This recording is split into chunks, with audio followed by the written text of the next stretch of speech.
नमस्कार साथियों, मैं राजेश बसवाल व्याख्याता इतिहास पुनः स्वागत करता हूं आपका अपने YouTube channel Baswal sir history पर।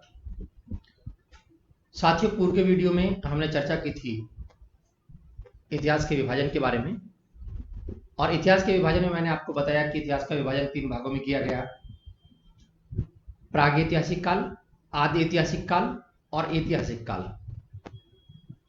प्रागैतिहासिक काल, जिसका समय मैंने बताया आपको 25 लाख ईसा पूर्व से 1000 ईसा पूर्व।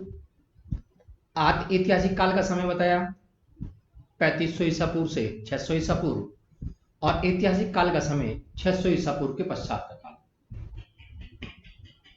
इस समय निर्धारण में आपने देखा कि यह समय 25 लाख ईसा पूर्व से 1000 ईसा पूर्व उल्टा चल रहा था, और कई विद्यार्थियों की समस्या रहती है कि यह समय उल्टा क्यों लिखा गया। और मैंने कहा था कि मैं इस समस्या का समाधान करने के लिए आपको समय निर्धारण के विभिन्न सम्मत और कैलेंडर के बारे में बताऊंगा, और फिर कभी आपको यह समस्या नहीं रहेगी। तो चलिए आज की क्लास हम शुरू करते हैं इसी समय निर्धारण से कि किस प्रकार इन तिथियों का निर्धारण किया जाता है प्राचीन काल में और वर्तमान काल में। साथियों, वर्तमान काल में, वर्तमान समय में जिस कैलेंडर के अनुसार हम तिथियों का निर्धारण कर रहे हैं, जो कैलेंडर हमारी दीवार पर टका है, उस कैलेंडर का नाम है ग्रेगोरियन कैलेंडर।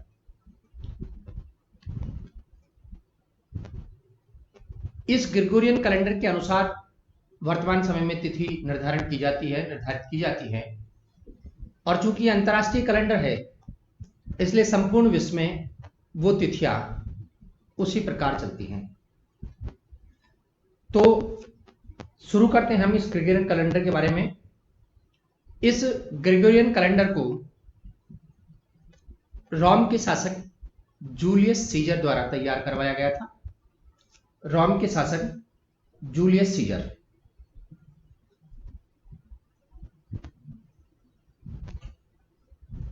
इसलिए इस कैलेंडर को जूलियन कैलेंडर के नाम से जाना गया। लेकिन इस जूलियन कैलेंडर में, जिसको जूलियस सीजर द्वारा तैयार करवाया गया, कुछ त्रुटियां थी, कुछ कमियां थी, और इन त्रुटियों का पता 1582 ईस्वी में लगा। इसलिए इन त्रुटियों को दूर कर पोप ग्रेगरी 13 ने इस कैलेंडर को पुनः जारी किया।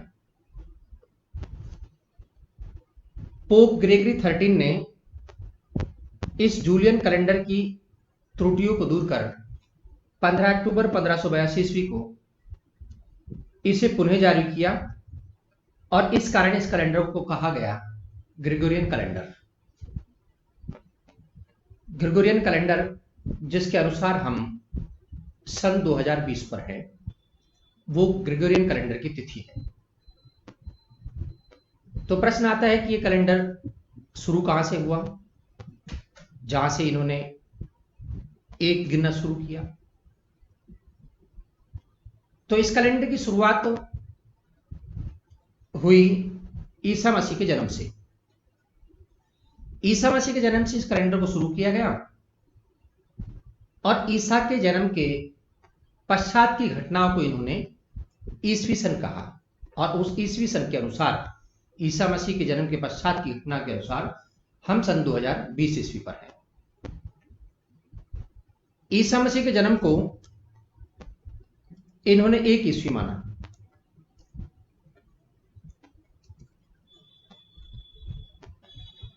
ईसा मसीह के जन्म को इन्होंने एक ईस्वी माना, और उस एक ईस्वी के पश्चात बढ़ते हुए क्रम में तिथियों का निर्धारण इन्होंने किया।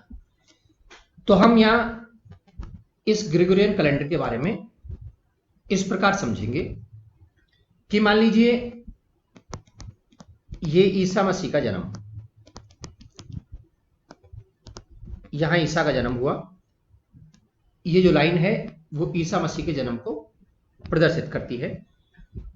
और ईसा के जन्म से शुरुआत जिस कैलेंडर की हुई, तो ईसा के जन्म को इन्होंने माना एक ईस्वी। इस ग्रेगोरियन कैलेंडर के अनुसार ईसा के जन्म के पश्चात की घटनाओं को, अर्थात इसके बाद जितनी भी घटनाएं हुई, उनको कहा ईसवी सन। ईसवी सन, जिसे एडी या सीई भी लिखा जाता है। ईसा के जन्म के बाद की घटनाओं की ईसवी सन या एडी या सीई लिखा जाता है। एडी से तात्पर्य है अन्नो डोमिनी। अन्नो डोमिनी लैटिन भाषा का शब्द है जिसका शाब्दिक अर्थ होता है ईश्वर का वर्ष या पवित्र वर्ष। सामान्यतः हम एडी के बारे में इस प्रकार समझते हैं कि जन्म के पश्चात की घटना। सीई अर्थात कॉमन एरा, सामान्य युग। चूंकि अंतरराष्ट्रीय कैलेंडर है और सभी जगह एक जैसा चलता है, इसलिए इसको सीई लिखा गया। तो ईसा के जन्म के पश्चात की घटनाओं को ये ईसवी सन लिख रहे थे इस कैलेंडर में। और मान लीजिए कि ईसा के जन्म के 100 साल बाद कोई घटना घटित हुई तो उसको लिखा गया 100 ईस्वी। मान लीजिए 500 साल बाद कोई घटना घटित हुई तो उसको लिखा गया 500 ईस्वी। और इसी बढ़ते हुए क्रम में हम पहुंचे सन 2020 ईस्वी पर। तो ये वो तिथियां जो ईसा मसीह के जन्म के बाद में निर्धारित की गई। अब प्रश्न है कि फिर ईसा मसीह के जन्म से पहले भी बहुत सारी घटनाएं हुई। जैसे भारतीय इतिहास की जब हम बात करते हैं तो महात्मा बुद्ध का जन्म, महावीर स्वामी, मौर्य साम्राज्य, ये सब वो घटनाएं थी जो ईसा मसीह के जन्म से बहुत पहले घटित हो गई। तो ईसा मसीह के जन्म से पहले की घटनाओं को किस नाम से इन्होंने लिखा?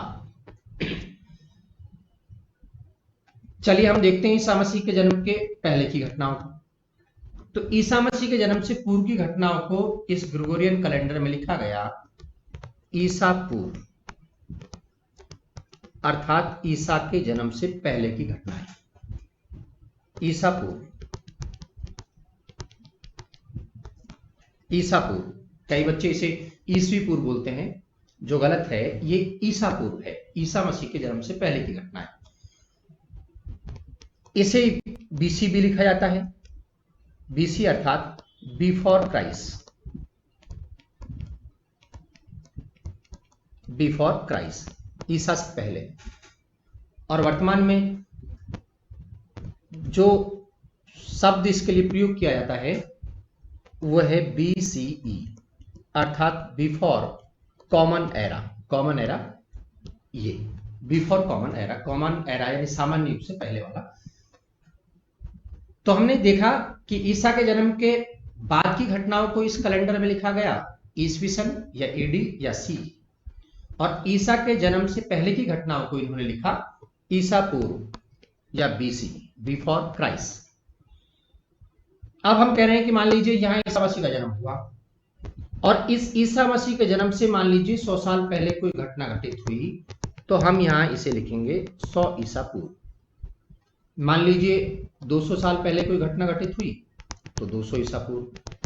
मान लीजिए 1000 साल पहले कोई घटना घटित हुई तो 1000 ईसा पूर्व। हम इन तिथियों की गणना यहां से कर रहे हैं ईसा के जन्म से, यहां खड़े होकर, कि यहां से 100 साल पहले यहां से 200 साल पहले यहां से 1000 साल पहले यहां, और फिर ये बढ़ते बढ़ते बढ़ते अनंत तक चली जाती है, ईसा के जन्म से जितने साल पहले। अब मान लीजिए कि हम ये प्रश्न करें कि किसी व्यक्ति का जन्म ईसा मसीह से 500 साल पहले हुआ। किसी व्यक्ति का जन्म ईसा मसीह से 500 साल पहले हुआ और वो व्यक्ति 100 वर्ष तक जीवित रहा, तो फिर उसकी मृत्यु कब हुई? प्रश्न है, किसी व्यक्ति का जन्म ईसा मसीह से 500 साल पहले हुआ और 100 वर्ष तक वो व्यक्ति जीवित रहा, तो उसकी मृत्यु कब हुई? अब देखिए कि हम कह रहे हैं कि 500 साल पहले ईसा से, मान लीजिए यहां, इसको हम यहां से गिन रहे हैं, ईसा का जन्म यहां, ईसा से 500 साल पहले किसी व्यक्ति का जन्म हुआ और एक 100 वर्ष तक जिंदा रहा, तो इसकी मृत्यु कब होगी? 600 साल पहले ईसा से या 400 साल पहले? इसकी मृत्यु होगी ईसा से 400 साल पहले। हम ये कह रहे हैं कि किसी व्यक्ति का जन्म ईसा मसीह से 500 साल पहले हुआ, अर्थात यहां हुआ, और 100 वर्ष तक ये जीवित रहा, तो ये फिर नजदीक आएगा ईसा से, ईसा के जन्म के पास आएगा। इसलिए इसके जीवन काल की गणना होगी 500 से 400। ईसा से 500 साल पहले से ईसा से 400 साल पहले, और उस पहले को हम लिख रहे हैं ईसा पूर्व, अर्थात ईसा मसीह से 500 साल पहले, अर्थात 500 ईसा पूर्व उसका जन्म हुआ, और 100 वर्ष तक अगर वो जीवित रहा तो ईसा मसीह से 400 साल पहले उसकी मृत्यु हो गई, तो उसका जीवन काल हुआ 500 ईसा पूर्व से 400 ईसा पूर्व। ठीक है, चलिए आगे बढ़ते हैं।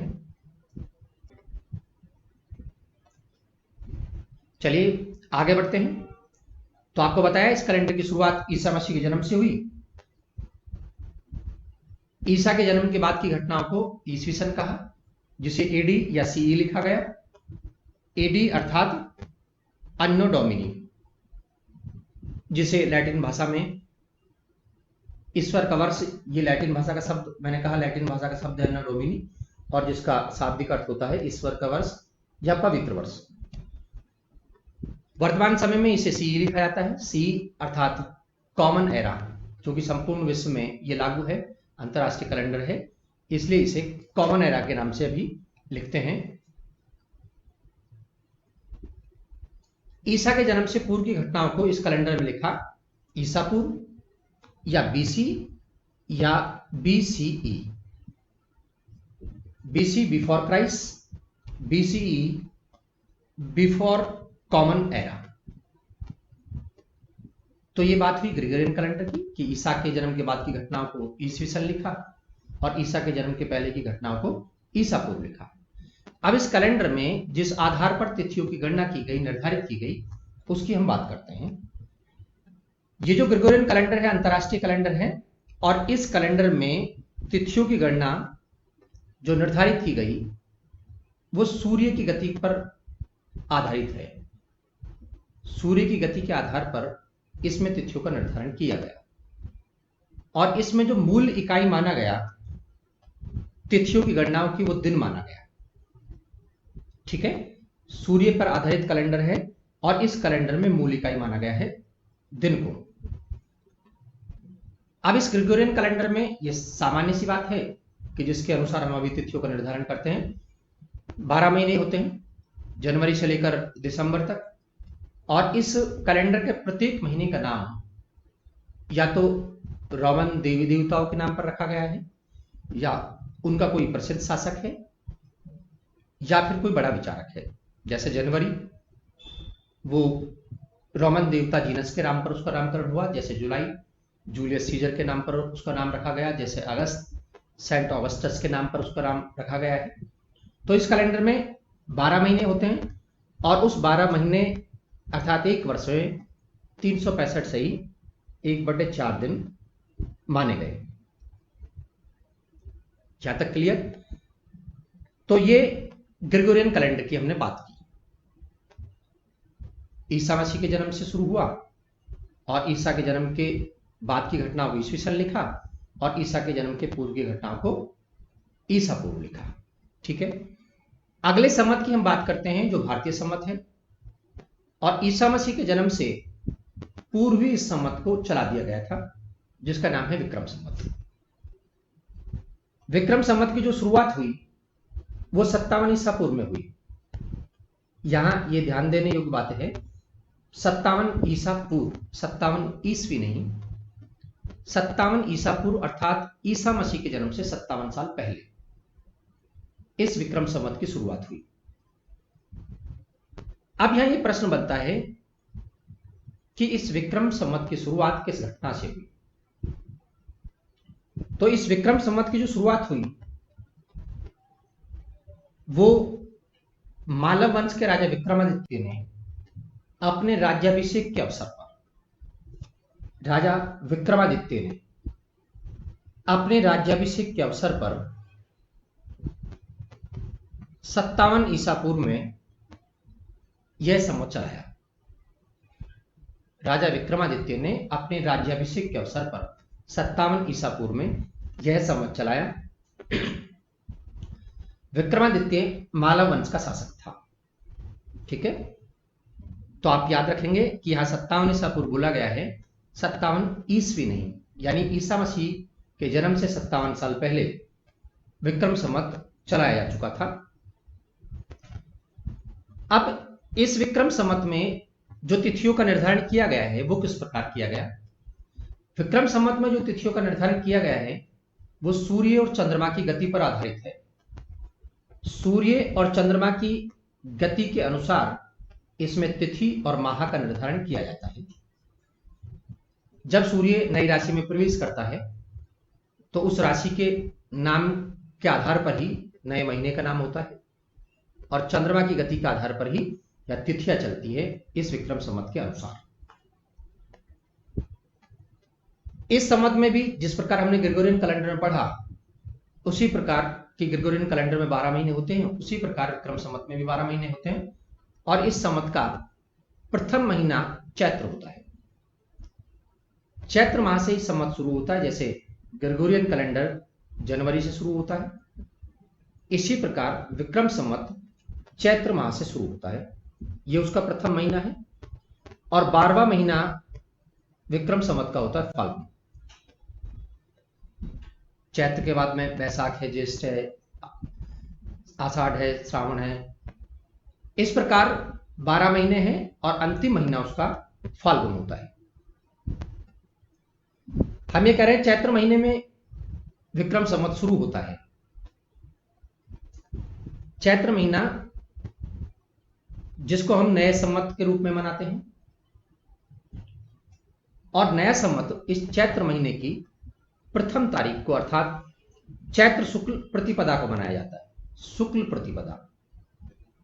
अब इस विक्रम संवत के जो माह हैं, महीने, उन महीनों को हम देखेंगे 2 भागों में विभाजित किया गया है। प्रत्येक महीनों को 15-15 दिन के 2 भागों में विभाजित किया गया है। 15 दिन को सामान्यतः हम पखवाड़ा कहते हैं। महीने के पहला पखवाड़ा या 15 दिन का जो समय होता है उसको कहते हैं शुक्ल पक्ष। और शुक्ल पक्ष के पश्चात जो 15 दिन का समय होता है वो होता है कृष्ण पक्ष। तो प्रत्येक माह अमावस्या के पश्चात जब शुक्ल पक्ष शुरू होता है, अमावस्या के पश्चात उस शुक्ल प्रतिपदा से प्रत्येक महीने की शुरुआत होती है और 15 दिन पश्चात पूर्णिमा के पश्चात जो पक्ष शुरू होता है उसे कृष्ण पक्ष कहा गया। तो इस विक्रम संवत की जो शुरुआत हुई वो शुरुआत चैत्र माह की शुक्ल प्रतिपदा से हुई। चैत्र माह के शुक्ल प्रतिपदा से विक्रम संवत की शुरुआत हुई और इसी चैत्र शुक्ल प्रतिपदा को हम नए संवत के रूप में मनाते हैं। अभी भी भारत में संवत मनाया जाता है ग्रामीण स्तर पर, विशेषकर कि जब हम 31 को नई साल मनाते हैं तो ग्रेगोरियन कैलेंडर के अनुसार है 31 के बाद में 31 दिसंबर के बाद में 1 जनवरी नई साल है।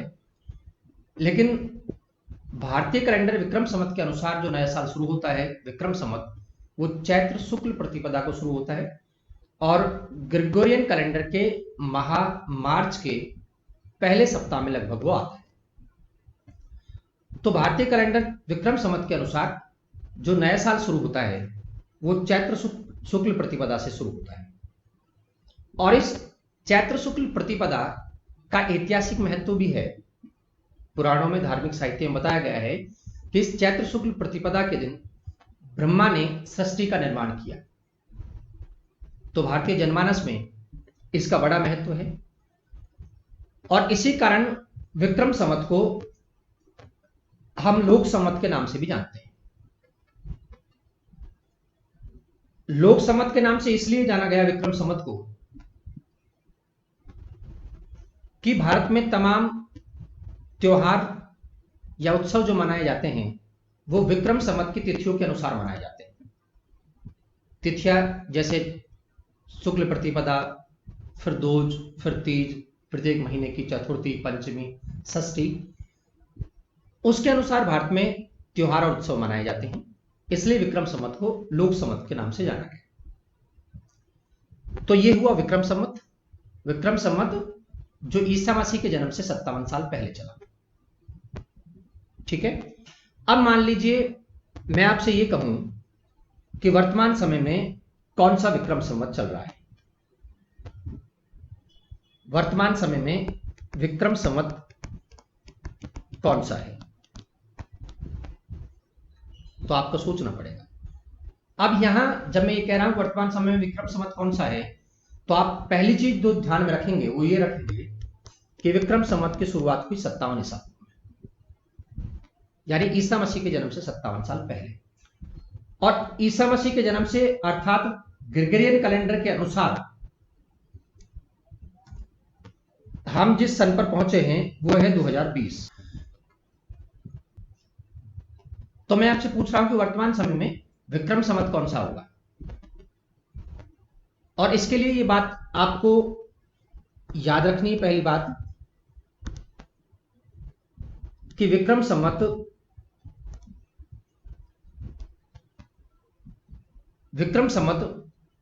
ईसा मसीह के जन्म से 57 साल पहले चला। विक्रम संवत की जो शुरुआत हुई ईसा मसीह के जन्म से 57 साल पहले हुई। अब फिर यहां देखते हैं कि वर्तमान समय में फिर विक्रम संवत कौन सा होगा। इस लाइन को हम मान रहे थे कि मान लीजिए यहां ईसा मसीह का जन्म हुआ और यहां इन्होंने 1 ईस्वी गिनना शुरू किया। इस यहां से जब जिस कैलेंडर की शुरुआत हुई ग्रेगोरियन कैलेंडर की, इस कैलेंडर के अनुसार हम पहुंचे 2020 ईस्वी पर। और विक्रम संवत ईसा मसीह के जन्म से 57 साल पहले चलाया जा चुका था, अर्थात 57 साल पूर्व ईसा से। तो फिर वर्तमान में विक्रम संवत क्या होगा, मैं आपसे यह प्रश्न कर रहा हूं। देखिए ग्रेगोरियन कैलेंडर की शुरुआत, जिसकी शुरुआत यहां से हुई और इस कैलेंडर के अनुसार हम पहुंचे 2020 पर, यानी अब से 2020 साल पहले आज से ईसा मसीह का जन्म हुआ। और इस ईसा मसीह के जन्म से 57 साल पहले विक्रम संवत शुरू हो चुका था। तो विक्रम संवत शुरू हुआ यहां से। अब यहां से और यहां तक की तिथि निर्धारित हमको करनी है, समय निर्धारण करना है।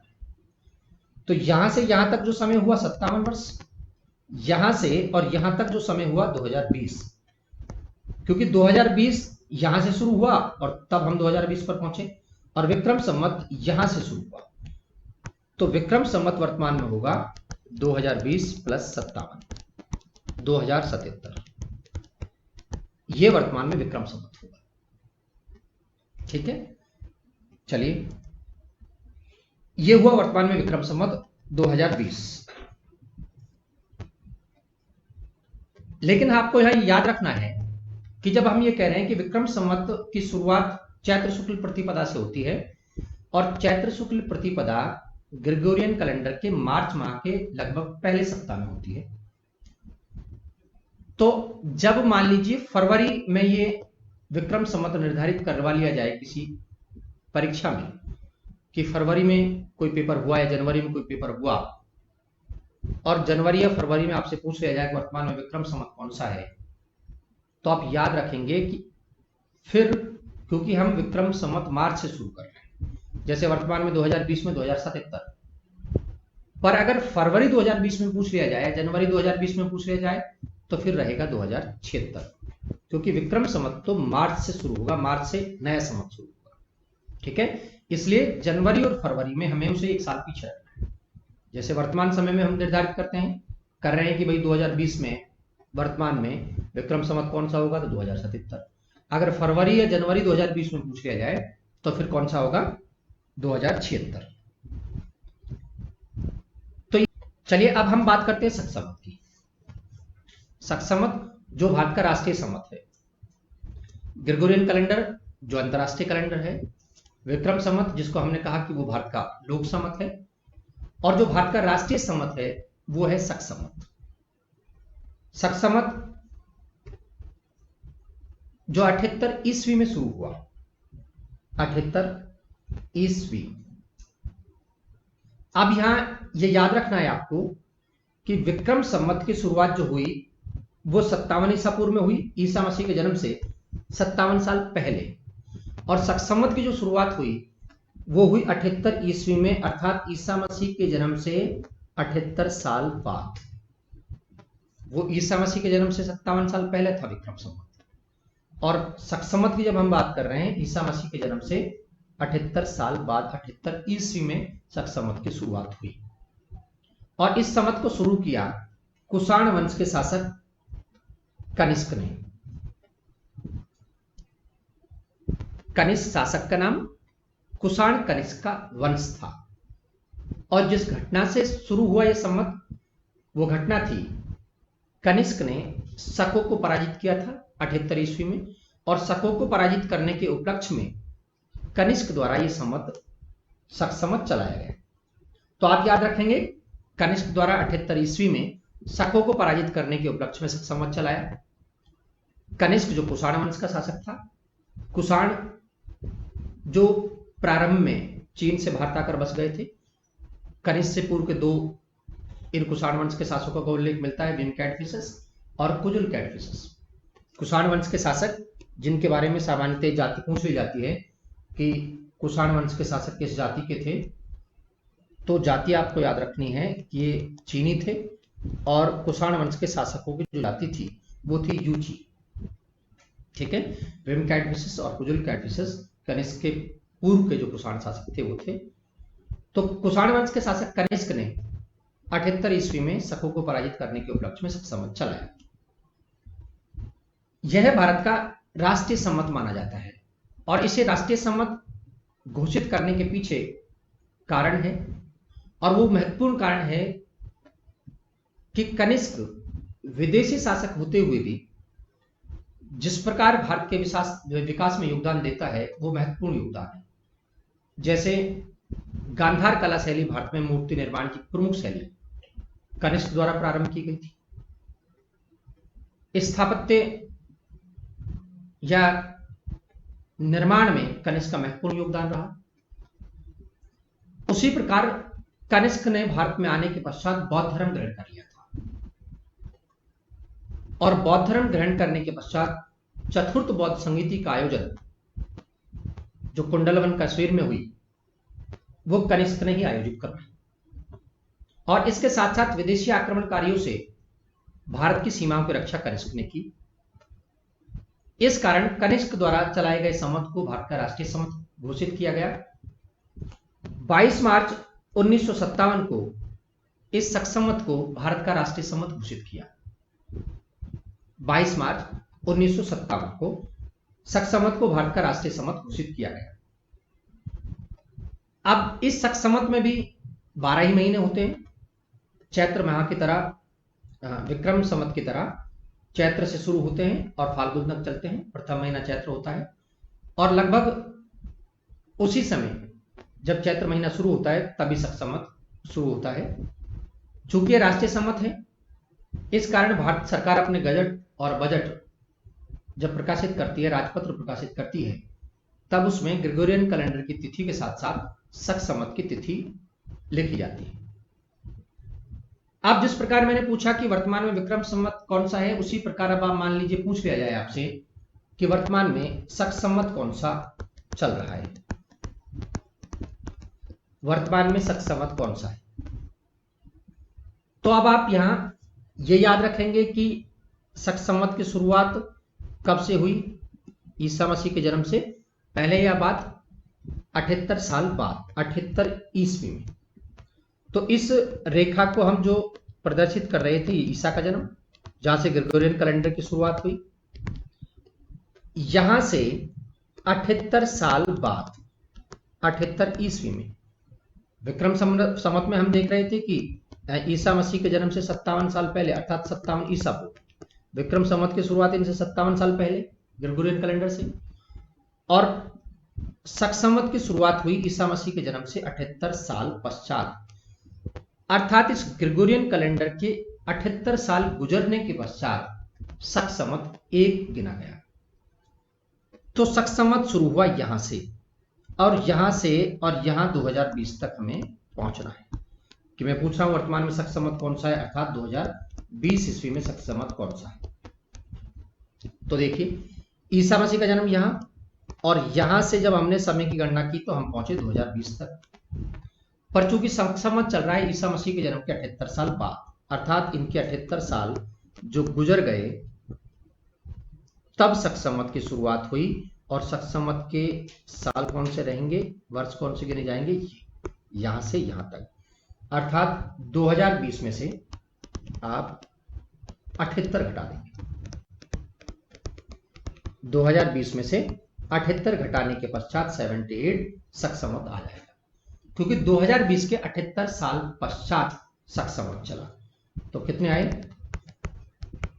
1942। ये हुआ वर्तमान में शक संवत। ठीक है, तो विक्रम संवत और शक संवत, और इनको किस प्रकार से निकाला जाता है। अब चलिए हम देखते हैं अगला संवत जो इस्लामी संवत है, वो है हिजरी संवत। हिजरी संवत की जो शुरुआत हुई वो 622 ईस्वी में हुई। 622 ईस्वी में इस्लाम धर्म के प्रवर्तक हजरत मोहम्मद साहब, इस्लाम धर्म के प्रवर्तक हजरत मोहम्मद साहब जब मक्का में रह रहे थे तो मक्का में उनका कुछ लोगों ने विरोध किया और उन्हें मक्का छोड़कर मदीना जाना पड़ा। ये मक्का से मदीना की जो यात्रा है उनकी, इस यात्रा को हिज्र के नाम से जाना गया, हिज्र, या इसे हिजरत के नाम से जाना गया। 622 ईस्वी में हजरत मोहम्मद साहब द्वारा यात्रा की गई और इस यात्रा की याद में ही 622 ईस्वी में हिजरी संवत चलाया गया। हिज्र का जो शाब्दिक अर्थ होता है, अरबी भाषा का शब्द है हिज्र, इसका शाब्दिक अर्थ होता है अलग होना या बिछड़ना। ठीक है, तो आप ये याद रखेंगे यहां कि इस मक्का से मदीना की यात्रा को हिज्र कहा गया, हिजरी या हजरत, और इस यात्रा की याद में ही 622 ईस्वी में हिजरी संवत चलाया गया। अभी जो व्याख्याता का पेपर हुआ था, उस व्याख्याता के पेपर में यह प्रश्न पूछा गया है कि हिजरी संवत की शुरुआत निम्न में से किस घटना से हुई। तो किस घटना से हुई, हजरत मोहम्मद की मक्का से मदीना की यात्रा। ठीक है जी, और इस यात्रा को जिस नाम से संबोधित किया गया वो है हिज्र या हजरत। चलिए अब हम आगे देखते हैं कि इस हिजरी संवत में कितने महीने हैं। इस हिजरी संवत में तिथि का निर्धारण किसके आधार पर किया जाता है। इस हिजरी संवत में जो तिथि का निर्धारण किया जाता है वो किया जाता है चंद्रमा की गति के आधार पर, अर्थात ये संवत चांद पर आधारित है, चंद्रमा पर आधारित है। और इस हिजरी संवत में भी 12 महीने होते हैं। पहला महीना इस हिजरी संवत का होता है मुहर्रम। 12 महीने होते हैं। इन 12 महीनों में जो दिन होते हैं, या ये ध्यान देने योग्य बातें हैं कि हिजरी संवत में 12 महीने होते हैं और प्रत्येक वर्ष में 354 या 55 दिन होते हैं। इसलिए प्रत्येक नया हिजरी साल, हिजरी संवत जब शुरू होता है तो पूर्व के हिजरी संवत से 11 दिन पीछे उसकी तिथियां चली जाती है, क्योंकि हिजरी संवत के 12 महीने यानी एक वर्ष में जो दिन है वो 354 या 55 होते हैं। ठीक है, मैंने बताया कि इसका पहला महीना जो होता है वो मुहर्रम होता है और उस मुहर्रम के महीने से, पवित्र महीने से इस हिजरी संवत की शुरुआत होती है। और जो 12वां महीना होता है इस संवत का,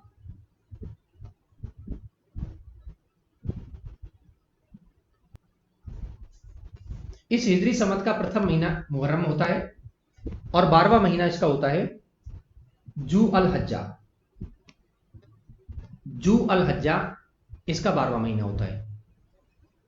मुहर्रम जिसे पवित्र माह माना जाता है हिजरी सम्मत के अनुसार, और इस मुहर्रम की 10वीं तारीख को, मुहर्रम की 10वीं तारीख को हसन और हुसैन की शहादत की याद में ताजिया या मुहर्रम मनाया जाता है, जिसे साधारण भाषा में ताजिया भी कहते हैं या मुहर्रम कहते हैं। इस हिजरी सम्मत का प्रथम माह मुहर्रम, और इस मुहर्रम की 10वीं तारीख को ताजिया या मुहर्रम मनाया जाता है। ठीक है। इस हिजरी सम्मत का 12वां महीना होता है जू अल हज्जा, और इस जू अल हज्जा की 10वीं तारीख को मनाई जाती है बकरीद। तो ये हुई हिजरी सम्मत की बात कि 622 ईस्वी में पैगंबर हजरत मोहम्मद की मक्का से मदीना की यात्रा की याद में हिजरी सम्मत चला। चंद्रमा पर आधारित ये सम्मत है। पहला महीना मुहर्रम और अंतिम महीना 12वां महीना होता है जू अल हज्जा। तो ये हुई प्रमुख सम्मतों की बात। अब मान लीजिए आपसे ये प्रश्न पूछ लिया जाए कि विक्रम संवत 1950 है, तो फिर शक संवत क्या होगा? विक्रम संवत 1950 है तो शक संवत क्या होगा? क्योंकि अभी तक हम जो विक्रम संवत और शक संवत निकाल रहे थे वो इस आधार पर निकाले कि सन 2020 वर्तमान में, यानी ईसवी सन यानी ग्रेगोरियन कैलेंडर की तिथि के आधार पर हमने विक्रम संवत और शक संवत निकाला कि वर्तमान समय में शक संवत क्या है। तो 2020 के आधार को मानकर हमने विक्रम संवत और शक संवत निकाला। लेकिन अगर प्रश्न ये पूछ लिया जाए विक्रम संवत अगर 1950 है तो फिर शक संवत जिसे पेपर में एक बार पूछा गया है कि साका वर्ष वर्तमान में निम्न में से कौन सा है। थर्ड ग्रेड का पेपर आयोजित हुआ आरपीएससी द्वारा, तो उसमें पूछा गया वर्तमान में साका वर्ष कौन सा है। तो साका वर्ष यानी शक संवत की बात कर रहे हैं। तो अब यहां ये देखते हैं हम कि विक्रम संवत अगर दे रखा है, शक संवत निकालना है, तो हम विक्रम संवत और शक संवत जो निकाल रहे थे वो ईसवी सन के आधार पर निकाल रहे थे। इस ईसवी सन से अगर विक्रम संवत निकाला जाए, ईसवी सन से जब हम विक्रम संवत निकाल रहे थे, जैसे अभी हमने पूछा कि 2020 चल रहा है तो विक्रम संवत कौन सा होगा, तो विक्रम संवत निकालने के लिए हमने क्या किया, ईसवी सन में 57 जोड़े, क्योंकि विक्रम संवत ईसवी सन से 57 साल पूर्व चल चुका था, तो इसलिए ईसवी सन से 57 साल आगे विक्रम संवत रहेगा। अब अगर इसी विक्रम संवत से मान लीजिए कि हम कहें कि ईसवी सन निकालो, तो विक्रम संवत से जब ईसवी सन निकालेंगे हम तो क्या करना पड़ेगा, वापस इसमें से 57 घटा दो। ठीक है। तो ईसवी सन से विक्रम संवत निकालने के लिए क्या किया, 57 जोड़े। इस विक्रम संवत से ईसवी सन निकाला तो क्या किया, 57 वापस घटा दिए। अब इसी ईसवी सन से मैं कहता हूं शक संवत निकालो। ईसवी सन दे रखा है और शक संवत निकालना है आपको कि अगर ईसवी सन इतना है तो शक संवत क्या होगा। तो जब हम ईसवी सन को आधार मानकर शक संवत निकाल रहे थे तो क्या कर रहे थे, शक संवत कब चला, 78 ईस्वी में। 78 ईस्वी अर्थात ईसा मसीह के जन्म के 78 साल बाद, इसलिए ईसवी सन से 78 साल पीछे रहेगा वो। इसलिए ईसवी सन से अगर शक संवत निकाला जाए तो 78 घटा 2 ईसवी सन से शक संवत आ जाएगा। और अगर शक संवत से वापिस ईसवी सन निकाला जाए, शक संवत से वापिस ये ईसवी सन निकाला जाए तो क्या करना पड़ेगा, 78 वापिस जोड़ दो तो ईसवी सन आ जाएगा। ठीक है। अब मान लीजिए कि हम इस शक संवत से सीधे विक्रम संवत निकालें, शक संवत से सीधा विक्रम संवत निकालना है। तो देखिए 78 यहां तक और 57 यहां तक, दोनों एरो इधर, तो यहां से यहां तक जब हम चलेंगे तो 78 प्लस 57 दोनों प्लस हैं, प्लस 135। जब हम शक संवत से, ये एरो याद रखेंगे, जब हम शक संवत से और विक्रम संवत निकाल रहे हैं तो शक संवत में कितने जोड़ने हैं, 135। जब आप शक संवत में 135 जोड़ दोगे तो विक्रम संवत आ जाएगा। इसी प्रकार जब हम विक्रम संवत से शक संवत निकालेंगे, विक्रम संवत से शक संवत, तो देखिए यहां से यहां तक जब हम आए तो माइनस 57, और यहां से यहां तक जब आए तो -78, और जब सीधे यहां से यहां आएंगे तो -135। अर्थात जब हम विक्रम संवत से शक संवत निकालेंगे तो 135 विक्रम संवत में से घटा देंगे और शक संवत आ जाएगा। ठीक है, तो इस प्रकार से इतिहास में समय का निर्धारण, तिथियों का निर्धारण किया गया। मैं उम्मीद करता हूं कि आपको ये अच्छे तरीके से समझ में आ गया होगा। अगर नहीं भी आया तो आप कमेंट्स करके बता सकते हैं और मैं पुनः इसे समझाने का आपको प्रयास करूंगा। आज के लिए इतना ही, धन्यवाद।